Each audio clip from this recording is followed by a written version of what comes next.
Tisha Loomis is a program coordinator for sexual orientation and gender identity advocacy at Wits, Transformation and Employment Equity Office, and the founder of Not In My Name, Siabulela Gentile, is in studio, and social activist Anele Mda. And on the phone we'll have Javu Baloyi, spokesperson for the Commission for Gender Equality. And you at home, join us on social media. It's at Afro Worldview, hashtag Afro Prime Time. Good evening to our guests, and thank you so much for joining us. I mean, it all sounds very much like a mouthful. If somebody's saying, is this necessary to have this particular amendment, if you like, on the documentations or correspondence of the university, when we have bigger problems to deal with, let alone access to education? We'll start with you, Anele. How do you view this particular move?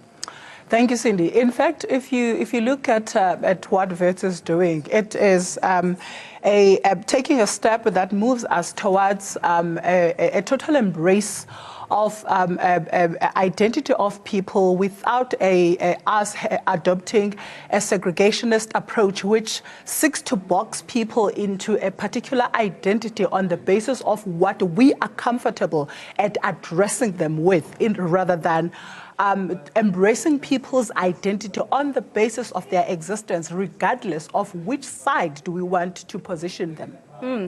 And as you're saying, it's probably in the right direction to neutralize the environment, and also, I suppose, for more tolerance in how different orientations is experienced on campus. The point, though, is that this is only when it comes to university correspondence. It's not going to change what your certificate is at the end of your term, so to speak. So is it making any difference when it comes to accommodating different genders? The journey into a total address of issues that relate to the evolution of human development in as far as the LGBTI, which exists, because it exists, we can't wish it away. So the journey into affirming that existence into our society is obviously going to begin with baby steps. And I think what Wits is trying to do, in as far as my analysis is concerned, is to say, this community exists in our environment, so we need to begin to take steps that seeks to acknowledge and recognize their existence, and maybe begin with small steps that will ultimately enable us to advance at taking more bolder and more maybe louder and hectic steps that are going to ensure that their embracing within the environment is done without reservation. And again, the classification, and I understand what you're saying, that as a society, we have different communities. And with those dynamics, we need to have mechanisms that enable a more cohesive living environment. But if for example, Home Affairs labels you as a Mr., and along your life you decide to change your title, what does that do for the social psyche in how you would interact with that person who may be of a different sexual orientation? Mr. Gentile. Very good. Thank you for this opportunity, Cindy. For me, as she said, for me, I think it's a good thing. I wouldn't fault it in any way. But just to say that we are a society in transition, and these things are going to happen. There's going to be a lot of development, especially in gender relations.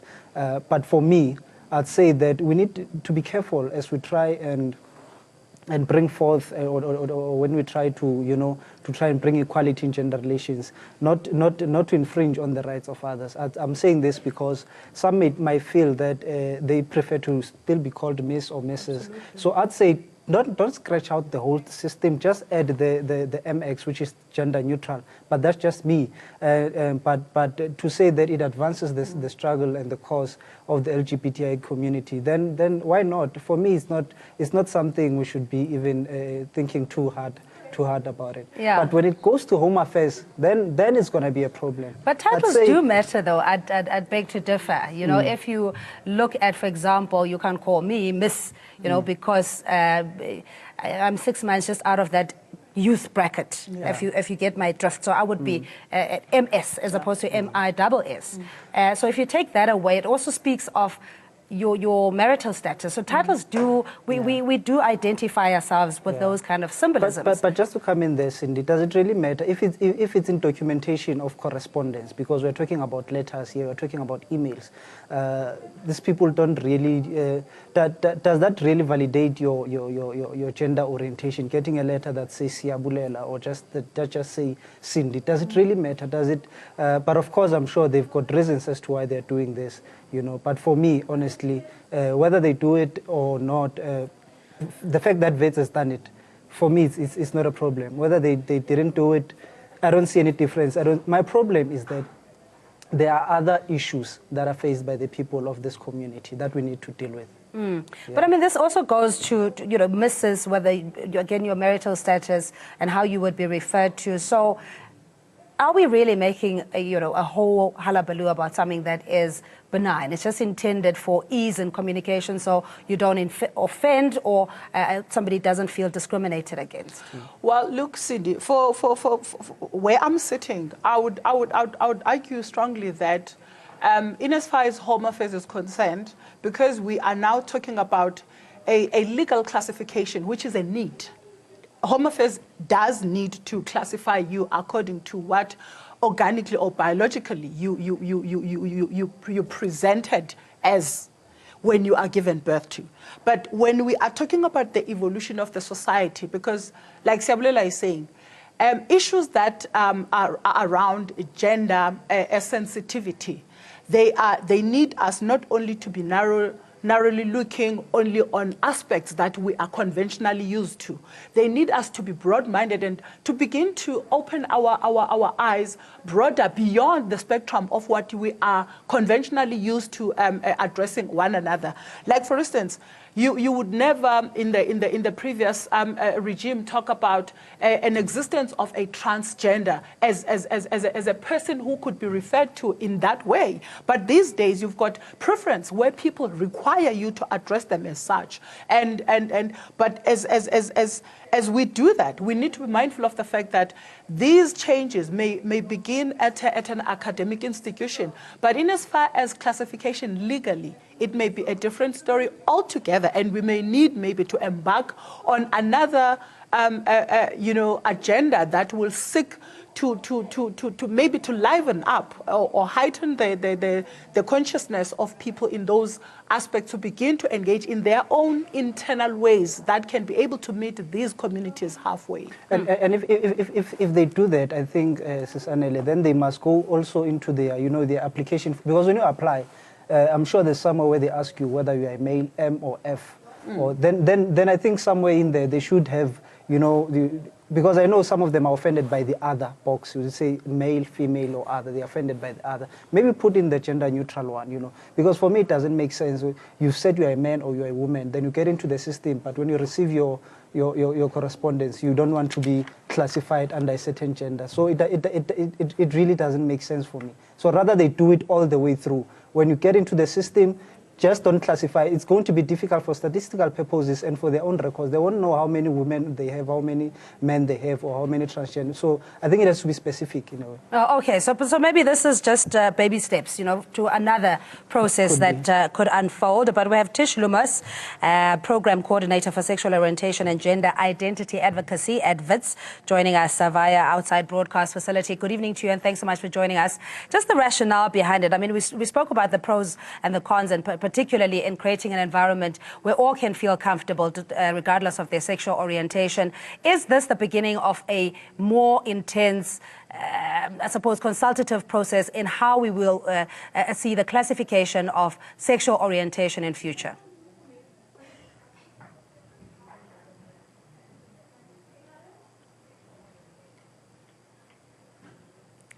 All right, we'll have to get back to that particular link, and we do apologize to our viewers. There is a slight delay as well, so as soon as Tish is back with us, we'll continue. Can you pick up on that thought, on whether this could potentially go to what Mr. Gentile was saying, which perhaps we need to go back to the classification and be specific as to what type of sexual orientation a person is?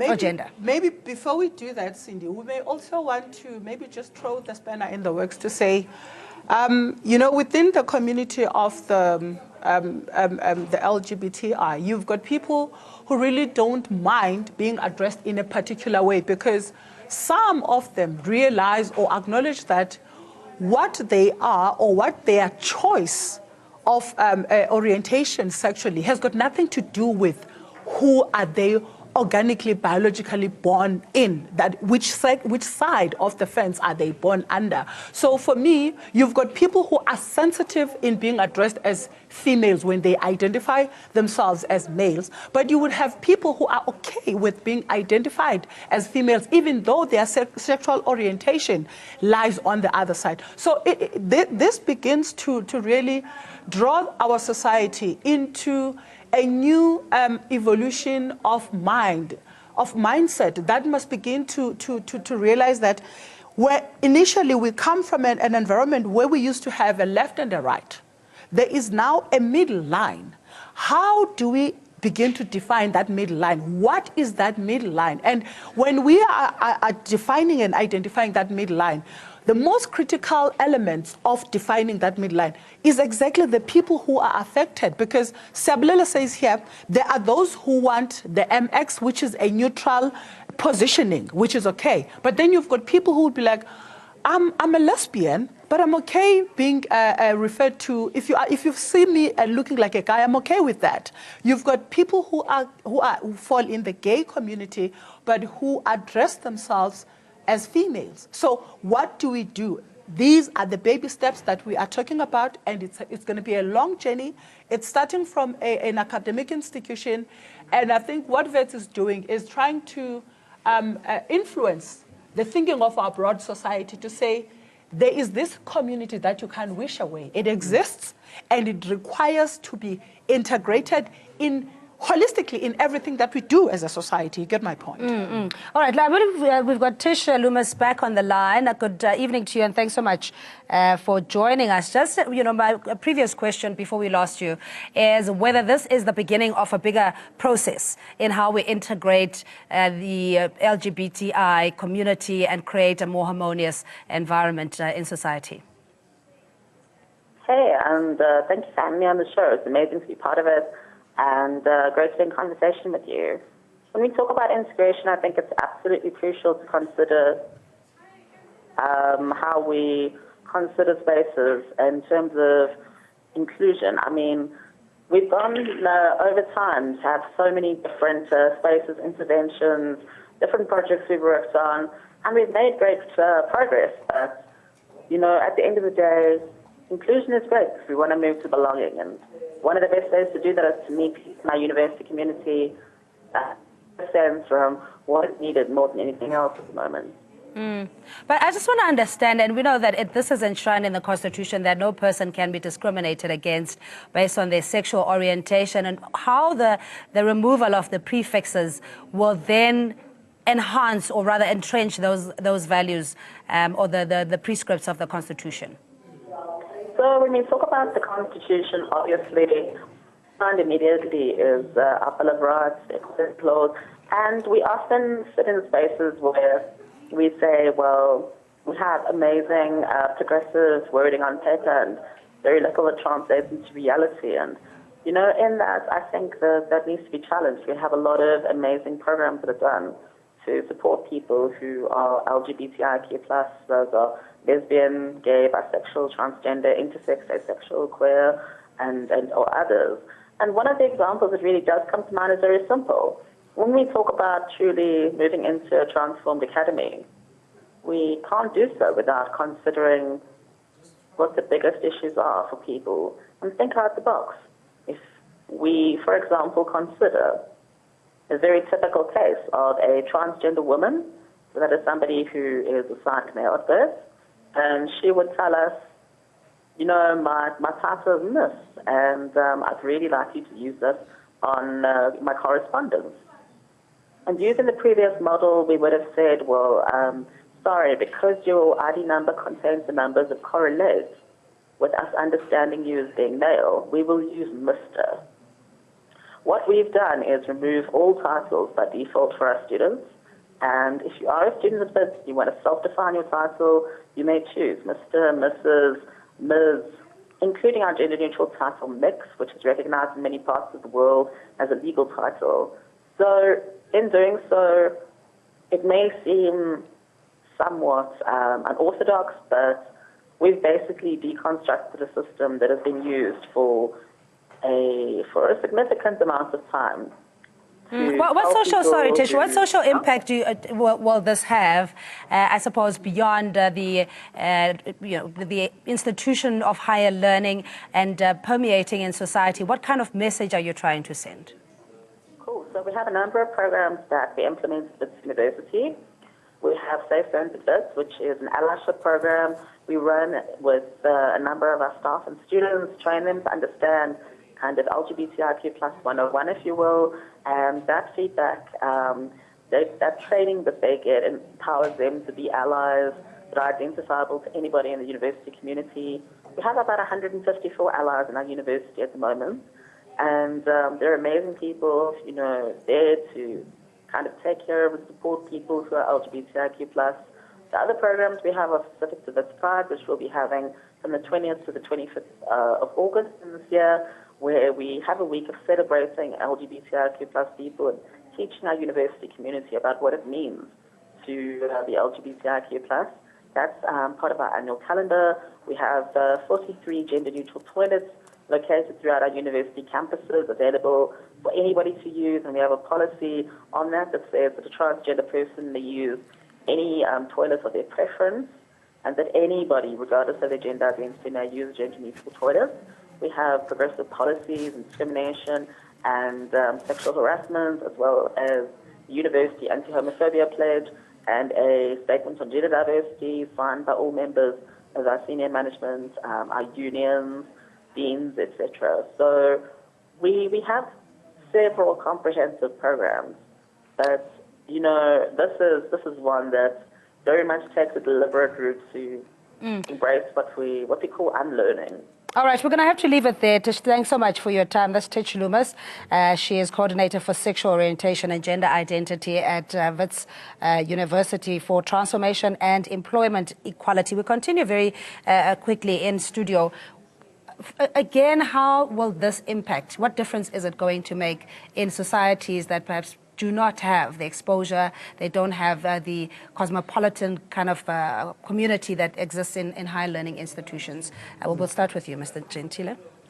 I mean, as Annelies says, this can be viewed as just another way of initiating or starting a discourse around the inclusion of people who subscribe to the LGBTIQ or the queer community. But again, it being, at Wits University, it might not have such an impact. I'm talking about your rural areas, your townships, people who've never even been to a university. That's why I'm saying that it would be more effective, in my opinion, had it started, from something as basic as your application form. And of course, the programs that she has mentioned, I'm not sure if they've got any mechanisms, plans, and processes in place to take them outside the gates of the institution. But for as long as it's just on your correspondence, on your emails, on your correspondence from the university, for me it don't make any difference. They call me by my name without any prefix. It doesn't make any difference. It doesn't send any word or any message for me to say, we've got this community that needs to be included in our society. So yeah, and I mean the law also being a contradiction as to what the aspirations of society are. Even if you have the preference, you might have to educate, etc. Yeah. But if there's only those two classifications, this in itself is a nice to have, or a very good gesture, noble cause. But as you're saying, perhaps not having the impact that we need in dealing with discrimination. Well, at the moment, it could as well appear as an artificial solution to a very big problem, and it might look as though maybe Wits could have done it in a way, thinking that they are addressing their narrow space. but they are actually triggering something that is very huge, that goes far beyond the parameters of the existence of the institutions of higher learning. I mean, these are the people that exist, this community exists and not only in isolated areas, they exist broadly in our society. And maybe what we may be looking at here is to something in government needs to be done in trying to find an engagement way, or a way in which society can be engaged broadly on meaningful ways where we can review or revisit the manner in which we identify people and classification thereafter. But the correctness of the move by Wits can never be underestimated, because they are providing solution to a problem that they know in their space exists. The question, therefore, for us should be the one that says, beyond institutions of higher learning, what therefore happens, and where do these this community, where is it aligned in our society? It's everywhere in our townships, in our rural areas. So we need to go back to the think tank of the society, so that we can be able to impact on the evolution of the mindset, which must be able to embrace totally and remove those blinkers that we have been classified with, and which we have been identifying ourselves with. Yeah, and the role of faith-based organizations, broadly speaking, traditional leaders, just in how we can create that safe environment, as you're saying, of tolerance and acceptance, even in our difference. Mr. Gentile, how do you see that play out? No, those ones I don't want to lie to you. They are the last people to even want to listen to this,